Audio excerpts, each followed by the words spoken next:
Hello, आप सभी कैसे हैं। हमारे यूट्यूब चैनल लर्न 98 में आप लोग का बहुत स्वागत है। जैसा कि आपके सामने हिंदी के मिक्स क्वेश्चन प्रैक्टिस सेट लेके आए हैं, जो कि यूपी एसआई 2025 और यूपी पुलिस, जो कि इन दोनों परीक्षाओं के लिए बेहद ही महत्वपूर्ण ये प्रैक्टिस सेट रहने वाला है, क्योंकि हिंदी से यूपी एसआई में टोटल 40 क्वेश्चन हिंदी से पूछे जाते हैं और यूपी पुलिस में टोटल 37 क्वेश्चन हिंदी से पूछे जाते हैं, जो कि हिंदी क्या है सिलेक्शन में 100% भूमिका निभाती है। इसलिए हिंदी को हम सभी को ध्यान से पूर्वक पढ़ना होगा। आप लोग इस वीडियो को शुरू से लेकर अंत तक जरूर देखेंगे, क्योंकि ये प्रैक्टिस सेट सभी एग्जामों से के महत्वपूर्ण प्रीवियस ईयर क्वेश्चन लिए गए हैं, जो कि इन दोनों परीक्षाओं के लिए बेहद ही महत्वपूर्ण रहेगा। चलिए सभी प्रश्नों को एक एक करके देखते हैं। हमारा पहला प्रश्न है, बुढ़ापा एक प्रकार का अभिशाप है, रेखांकित शब्द की संज्ञा है। जो बुढ़ापा है ये कौन सी संज्ञा है? तो ये हो जाएगा भाववाचक संज्ञा हो जाएगा, भाववाचक संज्ञा, जो कि ऑप्शन डी हमारा राइट आंसर हो जाएगा। नेक्स्ट देखेंगे, इसमें हो जाएगा क्रिया के मूल रूप को क्या कहते हैं? क्रिया के मूल रूप को हम धातु कहते हैं, धातु, जो कि ऑप्शन बी हमारा राइट आंसर हो जाएगा।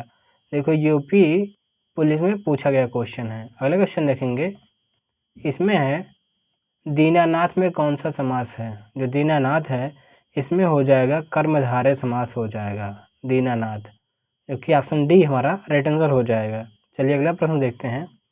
इसमें हो जाएगा, दिए गए वाक्य में उपयुक्त विराम चिन्ह का चयन कीजिए। मोहन बंगलौर चला गया, आप बेफिक्र रहें। इसमें क्या विराम चिन्ह का प्रयोग करना है? तो ये हो जाएगा क्या है, इसमें अर्ध विराम का हमें चिन्ह का प्रयोग करना था, जो कि ऑप्शन डी हमारा राइट आंसर हो गया। यहाँ पे प्रयोग होगा चला गया, यहाँ पे विराम चिन्ह का प्रयोग होता, यही पूछा गया है, जो कि ऑप्शन डी हमारा राइट आंसर हो जाएगा। चलिए अगला प्रश्न देखेंगे। इसमें है, द्विज के अनेकार्थी शब्दों में से निम्नलिखित में से कौन सा एक शब्द नहीं आता?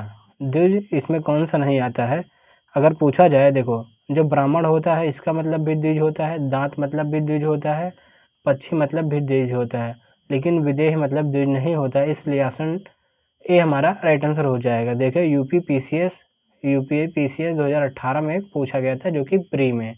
चलिए अगला प्रश्न देखते हैं। इसमें हो जाएगा, गांठ का पूरा मुहावरे का अभिप्राय है। गांठ का पूरा मुहावरे का अभिप्राय क्या हो जाएगा? क्या है? मालदार, मालदार होना, जो कि ऑप्शन डी हमारा राइट आंसर हो जाएगा। ये आरओ मेंस में पूछा गया था। चलिए अगला प्रश्न देखते हैं। इसमें है, इसमें देखो है, बदुआ गुरुपद पदुम परागा सुरुचि सुबासा परस अनुरागा में कौन सा छंद है? इसमें कौन सा छंद हो जाएगा? तो ये हो जाएगा चौपाई छंद हो जाएगा, चौपाई छंद, जो कि ऑप्शन ए हमारा राइट आंसर हो जाएगा। चलिए अगला प्रश्न देखते हैं। इसमें देखो है, मैंने मेरे को सुधार लिया है, वाक्य में किस प्रकार की अशुद्धि है? देखो, मैंने मेरे को सुधार लिया है, इसमें किस प्रकार की अशुद्धि है इसमें बताना है। देखो यूपीएसआई में पूछा गया था, तो ये हो जाएगा, इसमें क्या है, कारक संबंधी अशुद्धि है, कारक संबंधी, जो कि ऑप्शन बी हमारा राइट आंसर हो जाएगा। चलिए अगला प्रश्न देखते हैं। इसमें हो जाएगा, बढ़ई ने मेज बनाई, वाक्य में कारक है, बढ़ई ने मेज बनाई, इसमें कौन सा कारक हो जाएगा? तो इसमें हो जाएगा कर्ता कारक, कर्ता कारक। चलिए अगला प्रश्न देखते हैं। इसमें है, सुंदर की भाववाचक संज्ञा है, सुंदर की भाववाचक संज्ञा क्या हो जाएगा? ये हो जाएगा, देखो सुंदर का हो जाएगा, इसमें दो ऑप्शन सही होंगे। देखो पहला सुंदरता भी होता है, सुंदरता, देखो सुंदर का सुंदरता भी हो जाएगा और सौंदर्य हो जाएगा, ये दोनों क्या होते हैं? सुंदर का भाववाचक संज्ञा होता है। इसलिए ऑप्शन डी हमारा राइट आंसर हो जाएगा। इसमें डी हमारा सही उत्तर है, इसमें डी में रहना चाहिए था।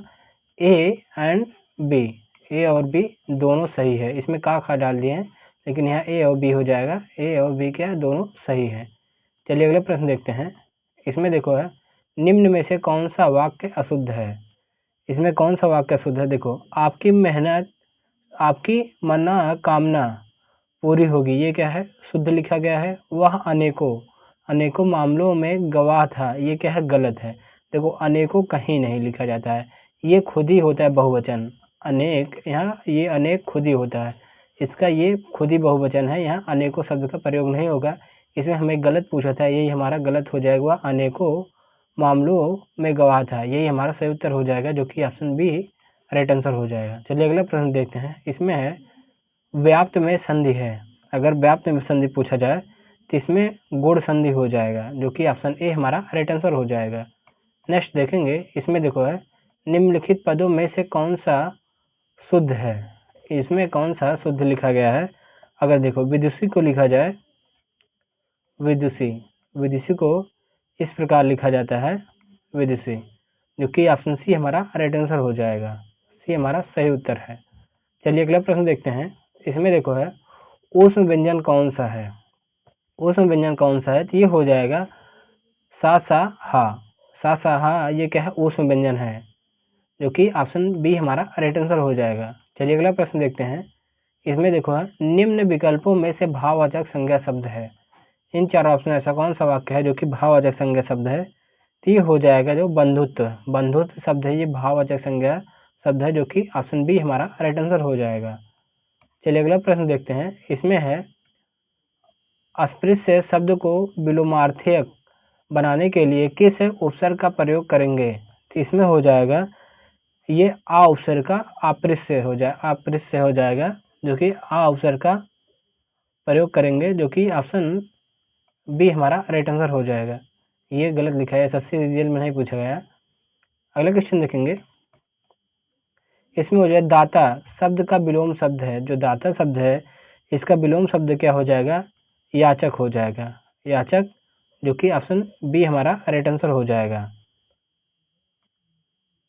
अगला देखेंगे, देखो निम्नलिखित में से शुद्ध वर्तनी वाला शब्द है। देखो इसमें कौन सा वाक्य है जो कि शुद्ध लिखा गया है। देखो हिरण्यकश्यप का लिखा जाए, हिरण्यकश्यप को इस प्रकार लिखा जाएगा, जो कि ऑप्शन बी सी हमारा मैच कर रहा है, जो ऑप्शन सी है हमारा मैच कर, इसलिए ऑप्शन सी हमारा राइट आंसर हो जाएगा। सी सही उत्तर है। चलिए अगला प्रश्न देखते हैं। इसमें है कनक कनक ते सौगुनी मादकता अधिकाय में कौन सा अलंकार है। इसमें कौन सा अलंकार है, तो ये हो जाएगा ऑप्शन सी सही हो जाएगा। क्या है, यहाँ श्लेष अलंकार हो जाएगा। देखो श्लेष अलंकार में क्या होता है, जब दो या दो से अधिक शब्द क्या है होते हैं, उनके अलग अलग अर्थ होते हैं, तो वहाँ क्या हो श्लेष अलंकार। जैसे देखो ये कनक कनक दो शब्द हैं, दोनों का अर्थ अलग है। एक तो कनक मतलब क्या हो जाएगा, धतूरा हो जाएगा। एक कनक मतलब क्या होता है, सोना होता है। यहाँ दोनों का अर्थ अलग अलग है, इसलिए यहाँ क्या हो श्लेष अलंकार हो जाएगा। श्लेष का शाब्दिक अर्थ पूछा जाता होता है, ये श्लेष का शाब्दिक अर्थ अगर पूछा जाए तो यह चिपका हुआ कहा जाता है। अगला क्वेश्चन देखेंगे। इसमें देखो है बाजार से जाकर फल ले आओ। इस वाक्य में बाजार से कौन सा कारक सूचित करता है। इसमें कौन सा कारक सूचित करता है, ये हो जाएगा अपादान कारक सूचित करता है, जो कि ऑप्शन डी हमारा राइट आंसर हो जाएगा। नेक्स्ट देखेंगे। इसमें देखो वर्तनी के दृष्टि से शुद्ध शब्द है। वर्तनी के दृष्टि से शुद्ध शब्द कौन सा है, देखो जो ये क्या चिन्ह शब्द लिखा गया है, ये क्या चिन्ह शब्द क्या है, शुद्ध शब्द लिखा गया है। नहीं तो अनुग्रहित, ये क्या है गलत, अनुग्रहित होता है। विवर्त ये भी गलत लिखा गया है। विहरणी ये भी गलत लिखा गया है। केवल चिन्ह ये सही लिखा गया है, इसलिए ऑप्शन बी हमारा राइट आंसर हो जाएगा। यदि वीडियो पसंद आ रहा हो तो वीडियो को एक लाइक करेंगे, नए हो तो चैनल को सब्सक्राइब करेंगे और वीडियो को शुरू से लेकर अंत तक जरूर देखेंगे। आप चाहे तो स्पीड 2x पे भी देख सकते हैं, तब भी आपको पूरी तरह से समझ में आएगा। चलिए अगला प्रश्न देखते हैं। इसमें है शायद किस प्रकार का अव्यय है। जो शायद शब्द है ये किस प्रकार का अव्यय है, तो ये हो जाएगा संदेह सूचक अव्यय हो जाएगा, जो कि ऑप्शन ए हमारा राइट आंसर हो जाएगा। नेक्स्ट देखेंगे। इसमें देखो तुम प्रतिदिन खेलते हो, वाक्य में प्रतिदिन कौन सा क्रिया विशेषण है, तो ये हो जाएगा हमारा क्या है कालवाचक क्रिया विशेषण हो जाएगा। प्रतिदिन कालवाचक क्रिया विशेषण, जो कि ऑप्शन ए हमारा राइट आंसर हो जाएगा। नेक्स्ट क्वेश्चन देखेंगे। इसमें देखो निम्नलिखित में से कौन सा प्रश्नवाचक सर्वनाम नहीं है। देखो इनमें कौन सा ऐसा वाक्य है जो कि प्रश्नवाचक सर्वनाम नहीं है। देखो किनके, ये भी प्रश्नवाचक सर्वनाम है। किससे, ये भी की प्रश्नवाचक सर्वनाम है। किसी से, ये भी क्या प्रश्नवाचक सर्वनाम है। लेकिन ये हो जाएगा उपयुक्त में से एक से अधिक, उपयुक्त में से एक से अधिक, ये क्या है सभी क्या है प्रश्नवाचक सर्वनाम नहीं है। जो कि ऑप्शन ए हमारा राइट आंसर हो जाएगा। चलिए अगला प्रश्न देखते हैं। इसमें देखो है अहेर शब्द का तत्सम रूप है। अहेर शब्द का तत्सम रूप क्या होता है? अखेट होता है। अखेट, जो कि ऑप्शन बी हमारा राइट आंसर हो जाएगा। चलिए अब प्रश्न देते हैं। इसमें है हवा कैसा शब्द है? जो हवा है ये हो जाएगा संज्ञा शब्द है। संज्ञा शब्द, जो कि ऑप्शन बी हमारा राइट आंसर हो जाएगा। चलिए अगला प्रश्न देखेंगे। इसमें है बचपन संज्ञा का कौन सा प्रकार है? जो बचपन है संज्ञा कौन सा प्रकार है? तो ये हो जाएगा भाववाचक संज्ञा है। भाववाचक संज्ञा, जो कि ऑप्शन सी हमारा राइट आंसर हो जाएगा। नेक्स्ट क्वेश्चन देखेंगे। इसमें देखो है एक की वर्तनी शुद्ध है। इन चारों ऑप्शन में ऐसा कौन सा है जिसकी वर्तनी शुद्ध है? इसमें देखो पर्यावसान, इसमें देखो अगर देखें पर्यावसान जो शब्द लिखा गया है ये क्या है? इसकी वर्तनी शुद्ध लिखा गया है, क्योंकि ऑप्शन ए हमारा राइट आंसर हो जाएगा। चलिए अगला प्रश्न देखते हैं। इसमें देखो है त्याजय। त्याजय ये क्या है? त्याजय में त्याज्य जो शब्द लिखा गया है, त्याज्य का क्या हो जाएगा? ये ऑप्शन ए इसका त्याज्य हो जाएगा। देखो ये जो त्याज्य लिखा है ये तद्भव रूप लिखा गया है। तद्भव रूप लिखा गया। अगर इसका तत्सम पूछे तो ये हो जाएगा त्याज्य हो जाएगा। त्याज्य, जो कि ऑप्शन ए हमारा राइट आंसर हो जाएगा। आज का हमारा लास्ट क्वेश्चन है। इसमें देखो है इसमें निम्नलिखित में से पार्श्विक ध्वनि कौन सी है?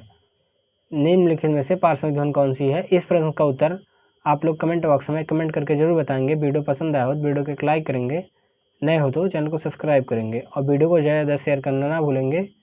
Thank you.